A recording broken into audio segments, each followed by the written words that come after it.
Joining me on the news to speak more on this is Labour activist Adeola Shoetan. He joins from Lagos, Nigeria. Thank you so much for your time, Adeola.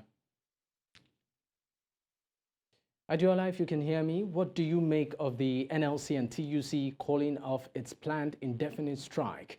And is it a step in the right direction? Well, it's a gross disappointment and is underestimation of their power. Perhaps they didn't know the strength of labor in terms of calling for indefinite strike. You know, they have gone on warning strike before embarking on indefinite strike. Definitely, you will have put all your strategies, your demands, and of course, how you are about to go through it, through your athletes. And of course, when they came out such, you are expectant, even though many Nigerians felt they are not going to do anything as usual, that they've turned strike into a game that the people are no more interested. But me, as a labor activist, right from my school days, I believe that one, labor is not being ideological enough. The issue is this so-called subsidy removal. And they are not making demand for reversal of subsidy back to the price of fuel. All these problems we are facing today, what is the cause? Because somebody woke up and spontaneously removed subsidy, and it generated so much multiplier effect, and the market became something else. Everything is now expensive. So labor should Adeola, if have you can hear me, considered sorry that. to cut in here. But if you also to look at it from the angle of the reason why the administration removed the subsidies to, in its own way, curb corruption, because it felt that some people were benefiting from the Commonwealth unjustly. And for that reason, that move was taken. Wouldn't you also want to say that Labour also, for the fact that they've been able to some sort of seek audience with the government, it would have just been almost maybe the right thing to just go back, give the government time to sort of look into the agreement, implement, and then maybe come back and say, you know what, we want to embark on this strike. What's your take? Well, they will say that corrupt people are selling subsidy, rogues in the oil industry are stealing oil. Then let's ask ourselves, are these corrupt people ghosts? Are these oil thieves ghosts?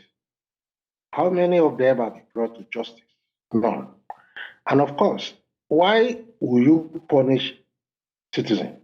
Because of the failure of government to punish those they call subsidy thieves, and of course, oil thieves. So you don't do that because you have failed to perform your function, and you are now passing that failure to people. What caused all this? It's just the roof of subsidy within even the day the president was sworn in. We don't even know what is happening there in the oil industry. And immediately that was done, market became scattered. Up to now, I bought a kilo of fish on Monday last week. When we went back yesterday, it has increased with 500 naira. How do you survive such an economy? How? It's not possible. So the first thing is when there is a problem, you go to what caused it. And I think this is where the labor leaders are becoming cowardice in that. They know now, even in their first demand, they made that. So when you made demand the first time, why don't you expect that the government will ambush you? What the government did with this so-called palliatives that they roll out is just mere ambush that experienced labor leader like Ajero should have considered before going on the indefinite strike.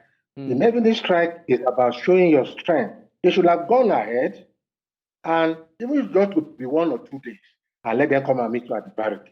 Because when you call indefinite strike, do they really know what indefinite strike means? You have done all. That's what it means. All right. Now, And talking all. about strike action, sorry to cut in, Adeola, talking about strike action, some of the opinion that picketing and strike actions do not really bring the desired result, particularly in Nigeria, because we've seen it happen over time. And negotiations is always maybe the best approach. What do you make of this? Let me tell you, strike action is also negotiation. So people should not get it mixed up. And to say that strike action does not bring anything is a lie, total lie. Go and look at the Shomole years of leadership. If I can recollect well, he had 7 strike action. You ask yourself, if there was no strike, what have happened? What would have happened? Total economic attack by the bourgeois government. The same thing applies. Now, government immediately roll out about some 10 or so palliative. Why did they do that? Is it not because labor want to go on strike? Now the strength of labor. Now the strength of strike. Did they do this a week ago? No, because there was a threat. That was why they quickly started doing something, 25,000 a year, 35,000 later, coming unprepared as an to give labor an ambush. And they fell for it.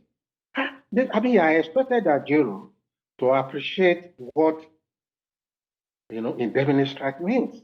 That means everything has been done and they have failed you. Before you can start negotiating, how do you allow them, to trap you, to ambush you on the eve? You don't consider your credibility. You don't consider the mass of students, workers, mass of workers that are already shattered economically and looking for you. So it's just a question of losing. Now they are giving 30 days. All right. What's going to happen in 30 days? What's going to happen there? Nothing fundamental. Nothing. So don't say strike action don't make benefit. In fact, it was strike action that gave Nigeria independence. And that be pushing government at least, because the level of concession government will give depends on your ability to struggle. And I think labor leaders should have known this. All right. If they don't do. All right, I'm sorry, Adeola, I'm sorry, I would need to just cut in here. We're pressed with time, but thank you so much for your contribution on the news. Thank you once again. My pleasure.